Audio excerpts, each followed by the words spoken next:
Nyakwaro Mgajwang' ang'wen kuomgi oweyo odiochieng' makawuono ma twapo dhi bedo odiochieng' makawuono gi Fred Ojiro ma en jagono ma kedo mar oganda kaachiel gi Joshua Okayo ma bende kedo na tich oganda. Wadhi ng'iyo ni to chal ni nade seche gi kotenre kod ndicho mar rawere nitie ang'wen mosewe kariyo to pok owe nyaka sani ka bende koro jogi ma kedo na tich mar oganda dwaro mondo mi wegi ariyogo magitimore Kenya bende koro ne gichano ng'anyo.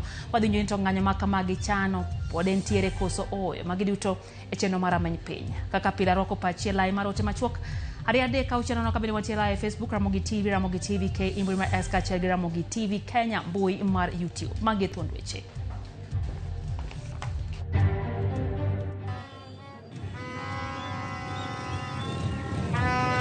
Toto amekuja nyumbani na ako sawa. Rawere ang'wen mane ondhi dwe mokalo owe thuolo kawuono ka jokedo na tich oganda dwaro mondo mi ariyo mamoko bende owe thuolo. Pesa biro par maintenance, pesa gite okodi gibora mora bitimo. Headmaster ni kwalowa mang'eny gi jobod. Jonyuol monjo skund primar ma Usenge kod Yago ka gikwedo jotend skunde ma giwacho ni tawo skunde go marach. Iyudo ka miyo moro nyuol to opondo oweyo nyathi. Koro wan wayudo mana nyathi kodong' e kitanda. E sigano makende kawuono wakelo ni sigana mar nyithindo ma mine gi jwang'o e kar thieth Mama Lucy.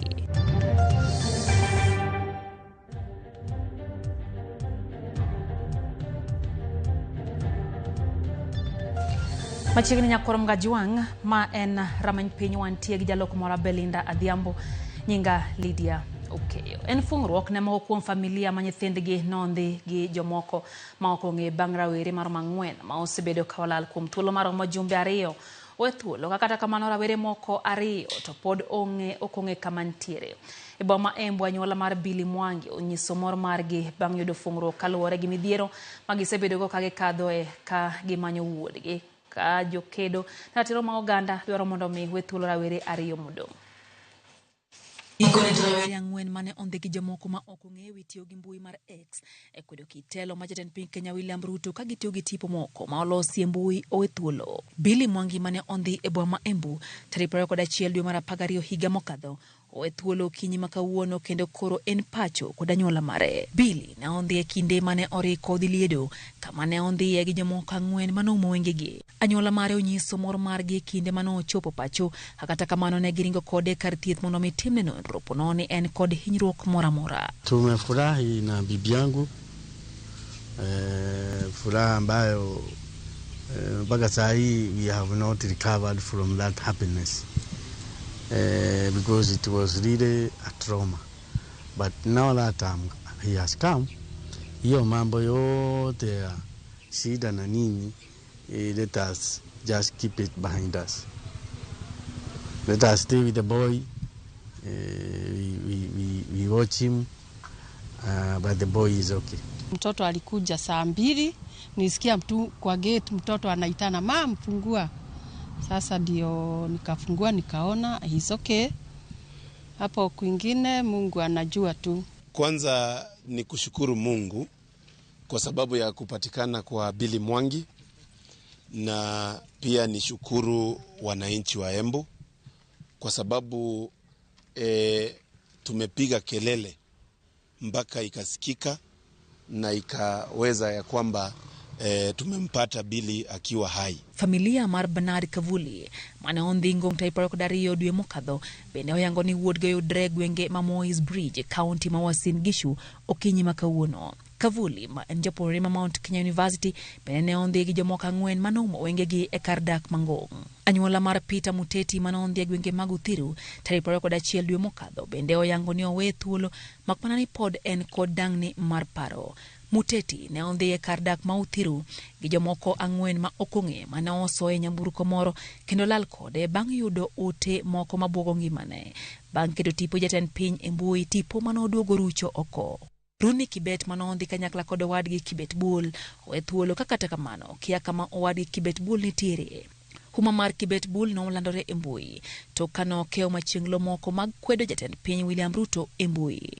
Rawere ang'wen go wethuolo tok doho golo chik mondo mi owethuolo rawere auchiel manondhi kendo nyiso Inspector General mar obila Douglas Kanja mondo mi ochwalgi e doho jumane. Mage timore bang' jatend piny Kenya William Ruto e limbe mare kaunti ma Homa Bay wacho ni piny owacho biro chungo ndicho mar rawere, kata kamano ne okwayo jonyuol mondo mi one nyithindgi obedo kod luor. Na yale yamesemekana mambo ya abduction tutakomesha, ndio vijana wa Kenya waweze kuishi kwa amani na vile wawe na nidhamu na wawe wangwana, tuweze kujenga Kenya tukiwa pamoja.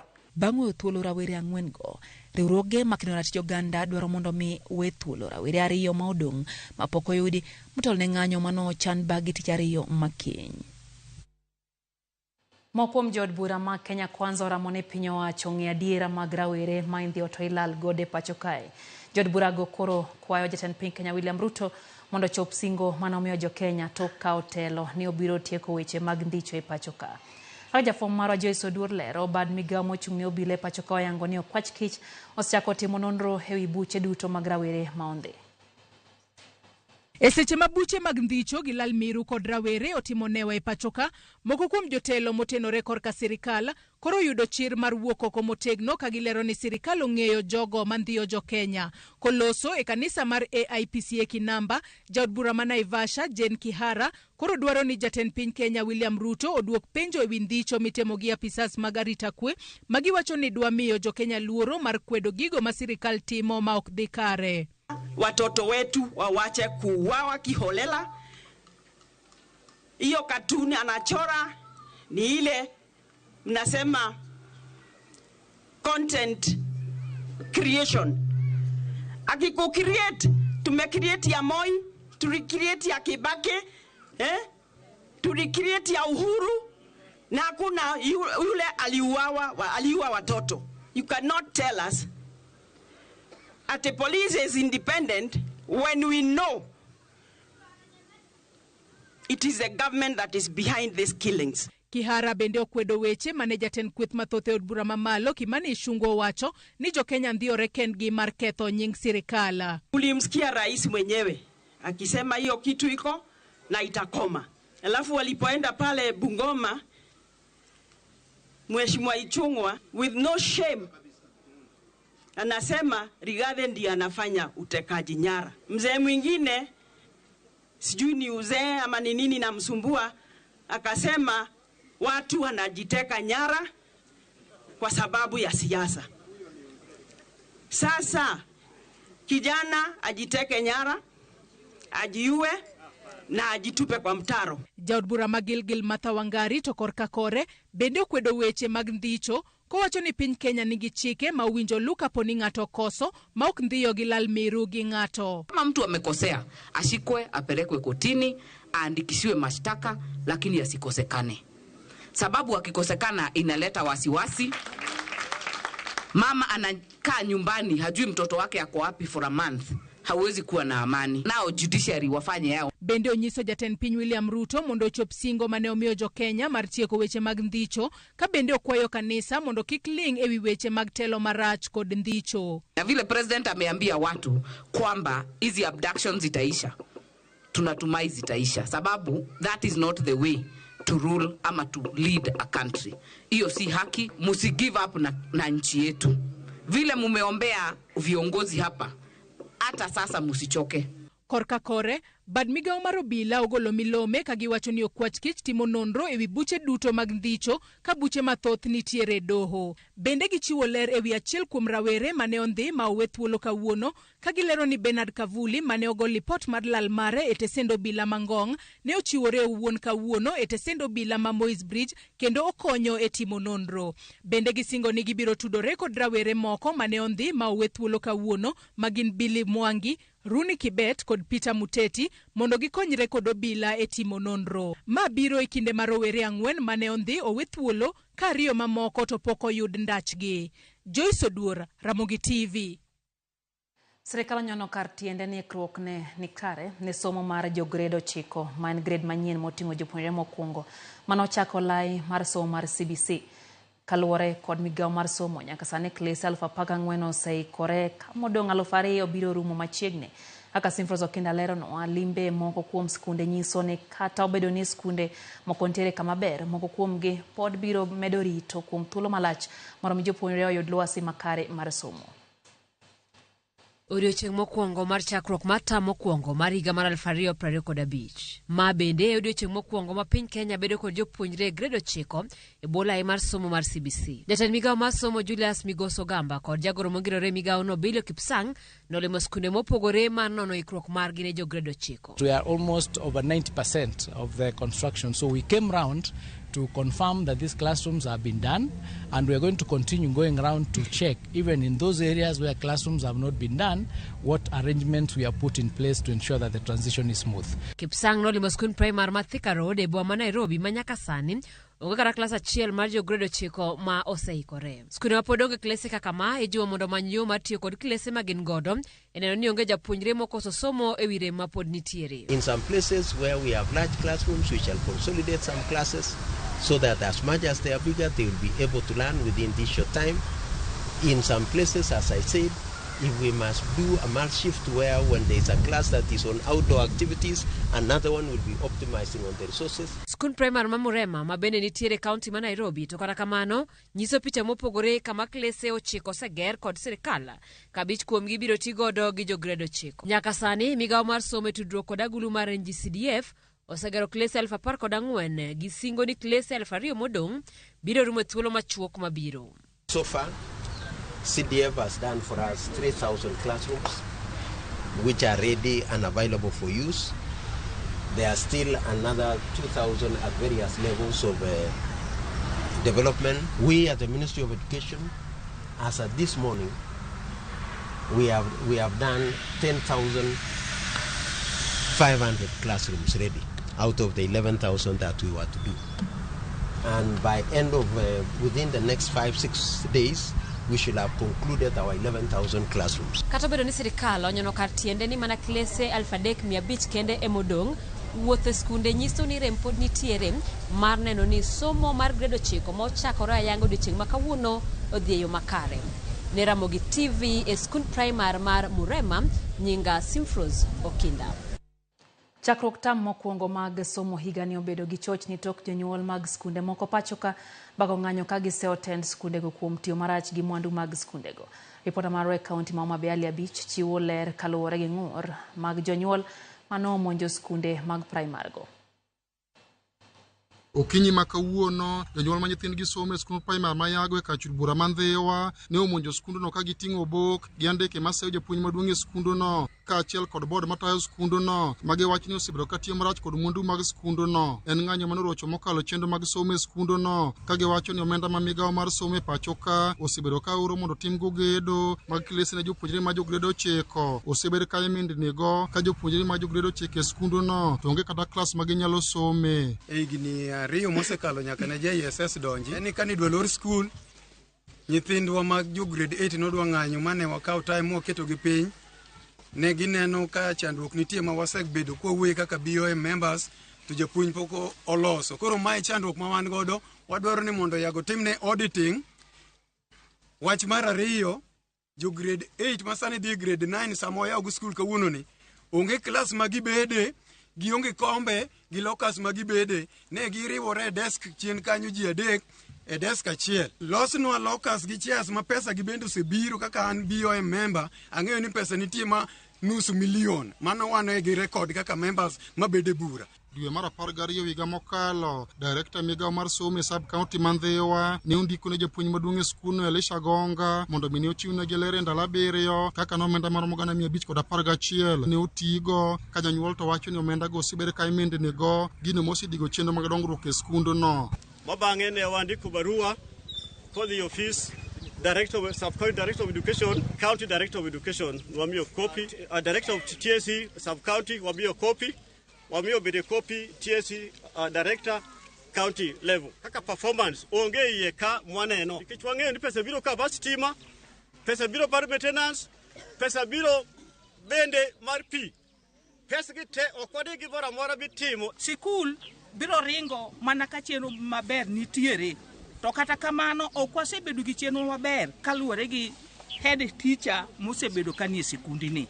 mijing'o mar yudo pach japuonj maduong' e skundono ewi seyo mag jonyuol go ne ogore e Lwanda. Kata kamano apis director migawo mar somo e sub county man Dhiwa oyango ni ng'ur mag jonyuol go osechoponegi kendo gidhi nyime kod timo nonro margi. To e kaunti ma Siaya, chenro mag somo ne orochore malit mokalo e skund primar ma Usenge e sub kaunti ma Usigu bang' ka jonyuol mane ni kod mirima mager ne odino ne japuonj maduong' e skundono kaachiel kod jalupne mondo kik gidonji e skundono. Jonyuol go mane wero wende mag siyo ne jopuonj ariyogo ywak ewi miendni mag omenda skundono ka giwacho ni omenda mag dongruok ma gisebedo ka gichoko onge gima osebedo ka tim e skundono. Ok wadwa gi skul ka nikech gichamo peswa. Ka nyocha giluongowa ka ni mondo wagol pesa chorach. Nwagolo pesa ni chorach bolos cho. Ka osetieko los cho ondiko kor cho ni sirikal emoloso cho. Pesa wacha oter kune.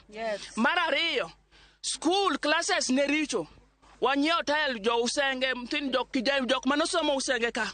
Onyiewo tiles bogo classes. Nodong classes ariyo.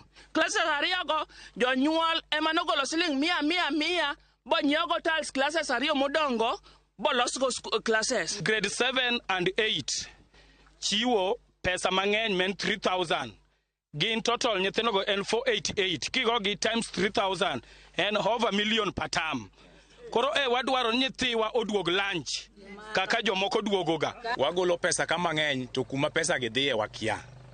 Board mar sikundni kaachiel gi chairman mar PTA ok wang'eyo kuma pesa gi dhiye. Wadwaro ni gibi mondo giwachnwa adiera mar pesa gi omiyo wachunga ka sani. Jonyuol go dwane wil japuonj maduong' e skundno kaachiel kod jalupne ma kamano kotimore to gibiro dhi nyime kod ng'anyo margi mabiro rocho chenro mag somo e skundono. Kwayo mwan go maduong' ni headmaster mar skul Usenge kapoko pod wabro ng'anyo kanyaka chieng' ne go olemo mawile e kwa chako dhi mbele gi skul somo makarka gi jalupne. To gima duong' molo karka headmaster ni kwalowa mang'eny gi jobod. Ali Abich, Ramogi TV. Dakika na paka ng'wen bang' sache na midhiambo chenro en rameny piny erokamano kuom ket Ramogi TV. Steve Oburu wacho ni entiere Uyawi Beach kanyakla gi Simba Jakadani gimoro ahinya gi chenro. Be aneno kanyo Vital Sapudo wacho ni entiere Nakuru, weche gichopo Nakuru yo makare. Faith Mzomo mwalimu kantie Malindi wacho ni okoa hai maber mar higane nenye kwa Ramogi Ajuang dudo te Ramogi TV wacho kanyo loud and clear. Erokamano ahinya mwalimu. Kingpin Mrizla wacho kanyo nomora ahinya gi Leindo. Sara Singa Marwang neno West Kanyamkago, happy new year. Erokamano ahinya Sara. Eno pija jacho mabende wacho ni entie Kisumu neno yo makare mano Nyamasaria. Gimeno ode mama Brighton Oseko chopo eyo makare. Erokamano ahinya. Neno bende DL iyo opong mar agwenge magogo Kanyamkago en bentie kodoyo matin maenda many piny kik dhi mabor.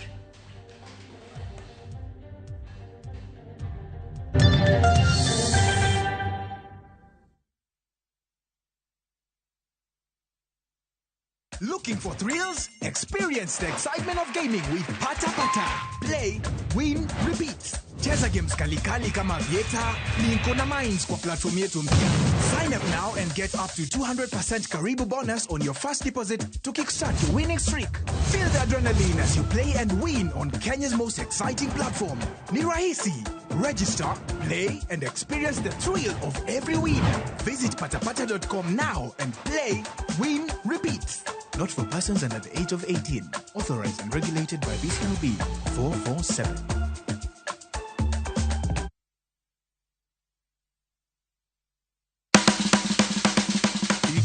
Mar dhogi ne wuodh kid chiemo mopogore.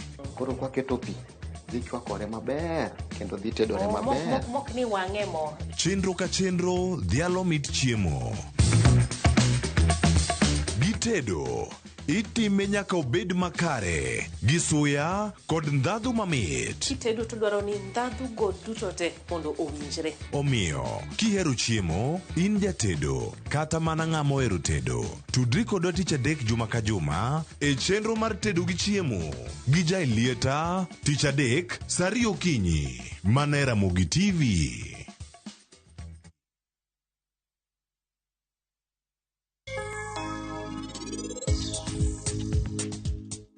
Sonali, bende lipod no nyiso duoko ma in yudo? Gima ripod ni wacho anota mang'eyo.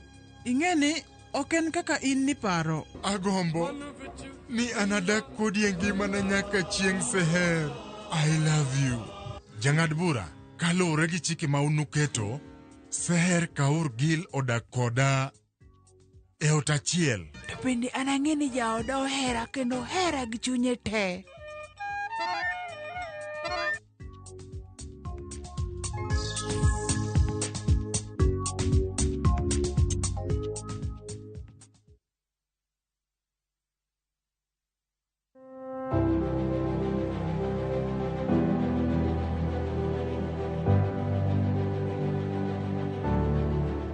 Iyudo ka miyo moro nyuol to opondo oweyo nyathi.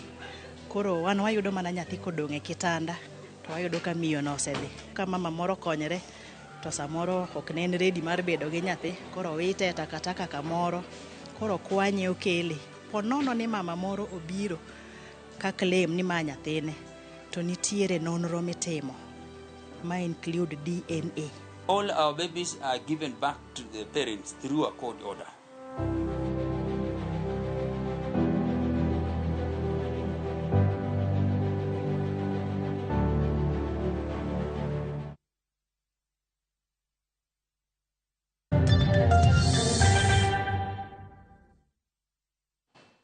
Machiegni kendo nyakor mga juang chenro en rameny piny wadhi mbele gi weche manyien. Nyathi ka onyuol e pacho ka obedo gi ratiro mare e bwo katiba ma pacho ka kendo orite. Tinende yangore ni nyithindo iwito kendo irito gi e ute mopogore opogore. Jafwambo marwa Cleophas Oluoch noluwo sigand nyithindo mowiti kendo irite e osiptal mar Mama Lucy Kibaki, kaunti ma Nairobi, kama nyithindo 4 irwako kanyo ka owiti e juma achiel kende. Koro omiyo ler mathoth.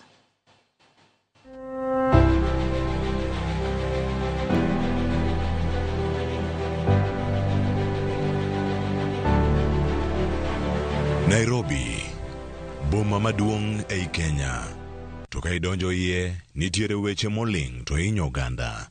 E od thieth ma Mama Lucy Kibaki Hospital, magi gin nyithindo ma owe kata mojuang'. Gi jonyuolgi e od thieth kae, kata okwanyoko. Ramogi TV otwa kod jatatije e osuptalni. Dr. Martin Wafula kod jachiw thieth Beatrice Oyuga, ma osebedo ka yudo kendo rito nyithindogi.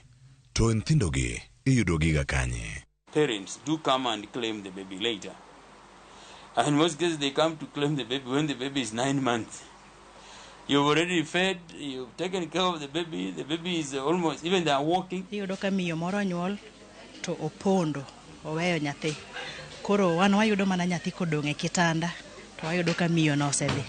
Koro ka watemo nono mondo wayud mamani, tiyudo kata ka samoro kata mana details meke manochiwo kodonjo ka sa admission cha, koro ok ni kare. Bang' ka oseyud nyithindogi, itimonegi nonro mage e od thieth. Wawegi kaka jochiw thieth wang'iyo nyathini, wang'iyo ni ngimane chalo nade.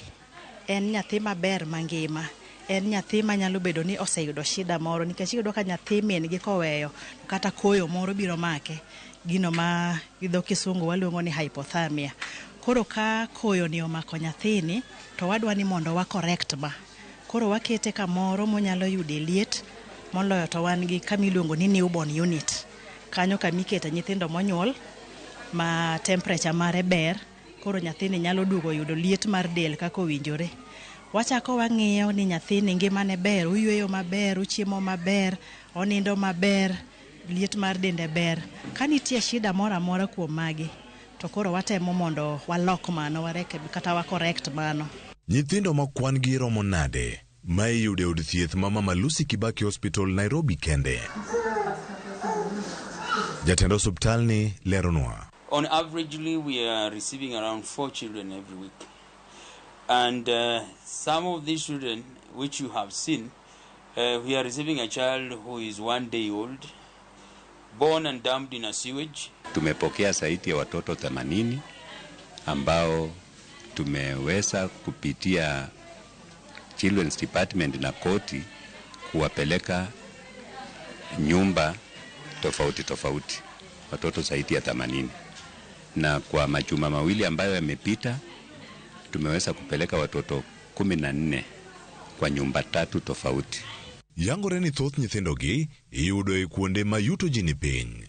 Kamoko iweyo gi jonyuolgi kinde machuok toka osenyuolgi. Samoro polis okwanyo ng'ato, nyathi okwany kamoro, iyudo ka mama moro konyre to samoro ok ne en ready mar bedo gi nyathi, koro wite takataka kamoro, koro kwanye okele. Majority of these children are coming from the slum areas. We are receiving them from Dandora, we are getting them from Mathare, we are doing them from Soweto, Mkuru kwa Njenga, Mkuru kwa Ruben. Jonyuol moko wito nyithindo, kendo moko nigi gombo mar yudo nyithindo. Dwaro girado kanye. Ponono ni mama moro obiro ka claim ni ma nyathine, to nitiere nonro mitimo ma include DNA. So nonro ni itimo mondo ne ka nyathini mare adieri. Mokwongo mama ni bende wacheko, ipime mang'iye ni to bende dobed mama machalo ng'amo konyore. Mano watimo. Mar ariyo ma confirm kabisa to nyaka watim DNA mondo DNA mare gi mar nyathi omach mondo wa confirm ni mano nyathini adieri. After that identification, then we liaise with the national chemist for us to get DNA done, just to ascertain that really this baby belongs to this mother. There are so many people outside here who don't have babies and they ever cry to have babies. So that's the reason why we do DNA. So immediately they start the issue of DNA, these people vanish, they disappear. Nyithindo gi ka osejwang', moko kuomgi yudo ka tuo, kendo gidwaro jorit. Chiemo nyaka gichiem, mondo gidag e ngima makare. We have employed 2 nannies using hospital resources to take care of these babies. So the babies are taken care of day and night. Nani ma watiyo godo gin jogo makonyowa. Koro nani go eko bende gin mago mosebedo trained on general care. Koro nani ni konyore gi nurse. Nurse instructe gimonego tim. Ka nyithindo gi oseriti, kendo jonyuol gi oseyangi, ok nyal miyi nyathi ma iwacho ni mari, nyaka do puodh wechego. All our babies are given back to the parents through a court order. We apply through the children's department, and then a case is heard and determined, and then a resident magistrate is able to give us the order to hand over that baby either to the parent or to the guardian or to children homes. Kaluwore kod lipod piny owacho ma higa mar 2022 ma bende osum kod riwruok makedo ne ratiro mag oganda Kenya Human Rights Commission, odiochieng' kodiochieng' maromo rowere 696 manyiri yudo hiye ma ohiu ei pachoka. Jatatije osuptal mar Mama Lucy Kibaki Hospital Nairobi leronwa gimomiyo timbe mag wito nyithindo medore kata landore. Because of early pregnancy, early teen pregnancies. Mothers who are giving birth when they are in their 12, 13 years, 17 years, now they completely don't know how to take care of this baby. Yangore ni tuo mag dang'ni mag paro miyo mine matindo ma ok nyal rito nyithindogi weyogi kendo bologi e lwet sirkal, kamoko bende witogi oko e pipa kata ndara. Jonyuol, nyithindo manyiri kaachiel koda kamago machuo koro ikwayo mondo miyo ritre mondo kwan ni odok chien. Mokwongo anyalo hero mondo awuo kodgi sani, nitie jogo mapoko conceive sani. Kapod okibedo gi ikruok mar nwang'o nyathi, wakwayo ni mondo wanyisi ni nitiere yore mang'eny mag geng'o nwang'o nyathi sama pod okiikori mar nwang'o nyathi. Babies are blessings from God, and as government we have to take care of these babies, and as Kenyans ensure you take care of the blessing of the Lord and the angel that belongs to God, that you never know what that person will be in future. Kwa bahati mbaya msichana akipata mimba asiwe na wazo la kutaka kuavya huyo mtoto. Ni vizuri apate kulea huyo mtoto, na kama hawezi ni vizuri apeleke kwa serikali, manake watoto ni wa serikali. Katiba mar Kenya uchiwo ratiro ne nyathi ka nyathi nyaka mapod kidoro. Penjo en ni, to en yo mane ma inyalo jiw godo tim makare mar neno ni nyathi ma onyuol oyudo hera kod ratiche ma ok ojwang'e. Cleophas Oluoch, Ramogi TV, Nairobi.